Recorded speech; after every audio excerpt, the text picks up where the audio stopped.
do not sleep in your office. And I said, excuse me, sir. I said, I just work long hours in creating my business. I'm an entrepreneur. And right now, things are bad for me. But they're not going to be this way always. And I just asked for the opportunity to continue to operate like I'm doing.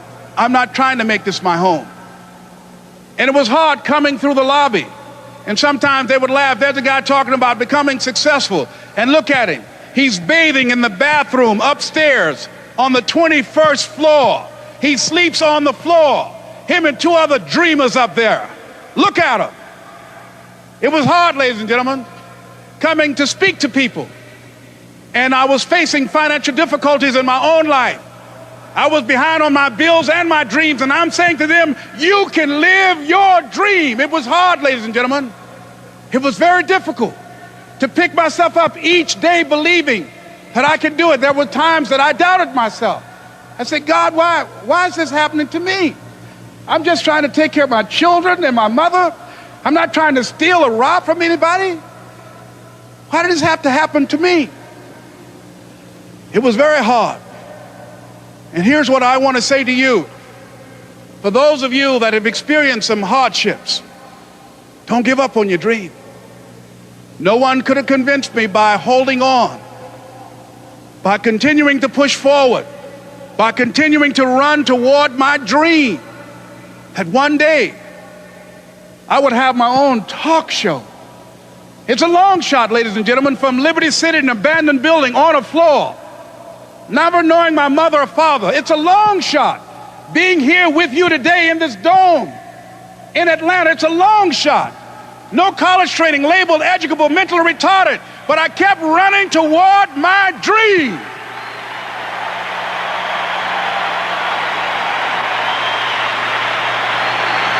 Don't stop.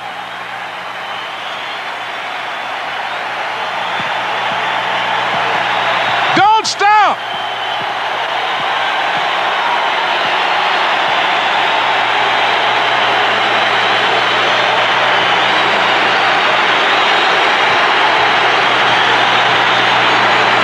Don't stop running toward your dream.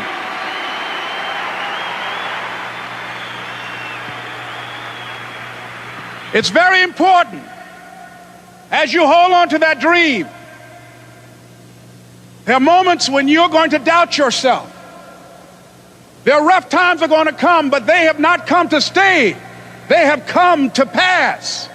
It's very important for you to know that. Don't say I'm having a bad day.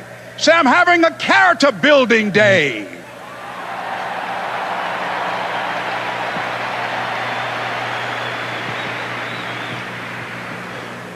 It's very important for you to believe that you are the one to make this happen. I remember this high school teacher, Mr. Leroy Washington, at the end of school one June, it was just a few days before we were supposed to leave, and I just got my report card, and it indicated that I'd failed history, and I'd failed English, and I would have to go to summer school.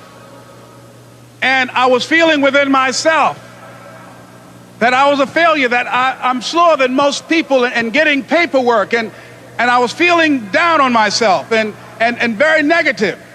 And Mr. Washington was giving a speech to the graduating seniors, and I was in 11th grade. And even though I wasn't supposed to be in there, I went in there because the speech he was giving, that speech was for me. And as he talked, my heart began to beat fast. Tears began to run down my eyes, and I was in the back just listening to him, because he said, and he was a very dramatic man. I still talk to him to this day. He said, as graduating seniors of Booker T. Washington High School, I want you to know that you're blessed and highly favored, and that as you go toward the future, begin to know that you have greatness within you.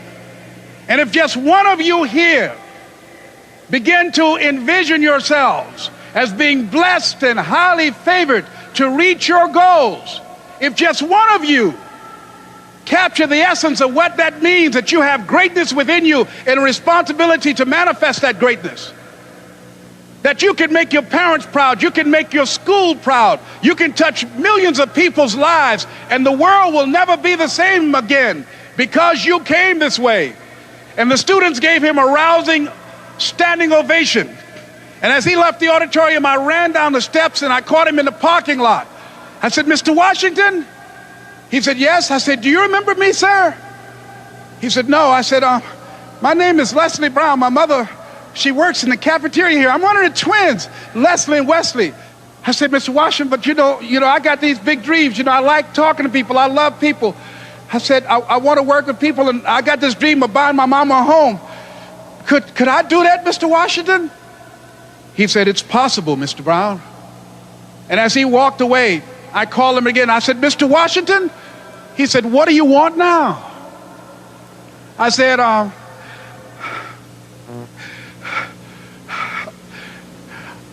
the one, sir." I said, "I'm the one. You remember me, sir. I'm Miss Mamie Brown's boy. I'm the one. I'm the one."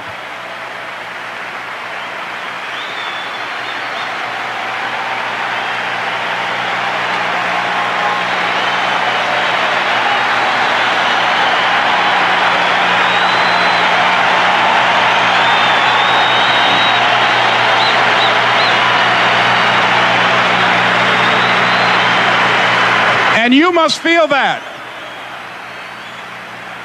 that's why you're here, because you are the one. And I remember when PBS first played one of my specials called "You Deserve" one Sunday afternoon in Miami, Florida. I had some friends call him to tell him to tune in.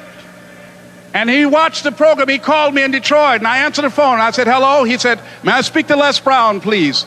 I said, "Who's calling?" He said, "You know who this is." I said, "Oh, Mr. Washington, it's you."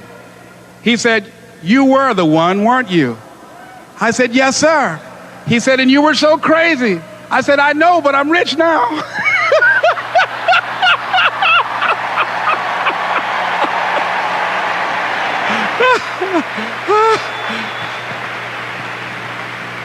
Ladies and gentlemen, it's not going to be easy. It was hard laying on the floor of the Penobscot building, looking out of the window, daydreaming, saying, "Les, can you do this? Can you make this happen?" I used to listen to tapes day in and day out about "See You at the Top," my great friend Zig and Dennis Waitley and different other motivational speakers, and Dr. Norman Vincent Peale. And Dexter saying, "Don't let nobody steal your dream." I used to ask myself, can I do this? And something said within me, "You're the one. You're the one." And let me tell you something, ladies and gentlemen. While you're here, and before you go back home to your respective cities and communities, write down at least 5 reasons on why you deserve your dream, on why you won't give up, what's going to make you unstoppable, why you must be unreasonable, because logical, practical thinking says you can't do it today. But if you want to produce unreasonable results in your life, like living your dream and taking charge of your destiny, you've got to be an unreasonable person. You've got to be an uncommon person. So write down the reasons of why you're here. My first major goal was to buy my mother a home. And let me tell you something, ladies and gentlemen. What will reasons do, Les? Nietzsche said, if you know the why for doing, you can endure almost anyhow. What do you mean by that? If you know why you're doing something, when the hard times come, and they're going to come, when the disappointments and the rejections come, and they're going to come by the truckloads, your reasons will be your rod and staff to comfort you, to pick you up. Once again, I got a saying on one of my tapes: if life knocks you down, try and land on your back, because if you can look up, you can get up. Let your reasons get you back up.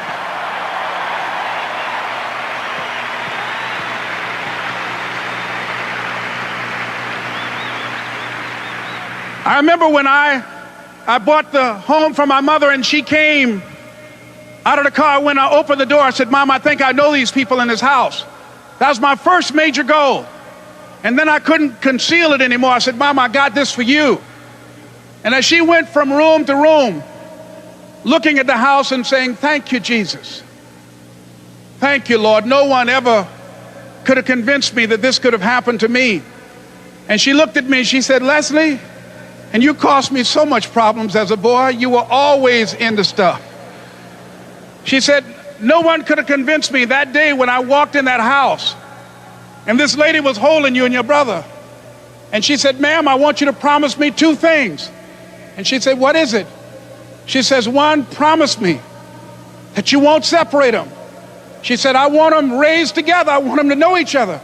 I got pregnant while my husband was away in the war, and I can't keep them. Promise me that you won't separate them. She said, I promise I won't. I've never had children. I promise I won't separate them.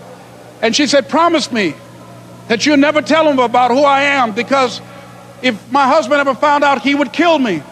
She said, I promise. And she said that she gave them to us, and she kind of cried, and she was walking out the door, and she looked at my adopted mother. She said, remember, don't you separate them. She said, I swear to God, I won't separate them. I'll keep them together. And she said, as I held y'all in my arms, I never had any children of my own. I didn't know how I was going to do it, but I knew with the help of God, I will do it.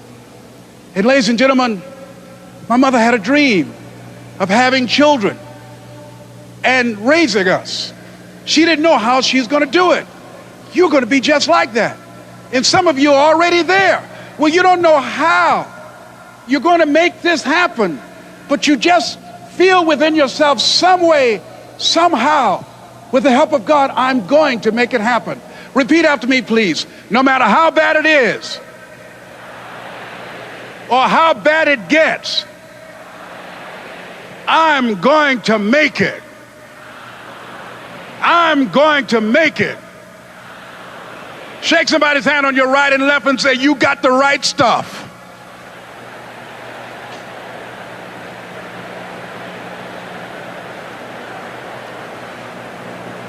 So yes, it's possible for you to live your dream. It's necessary that you associate with winners, that you work your system, that you are relentless, that you never give up.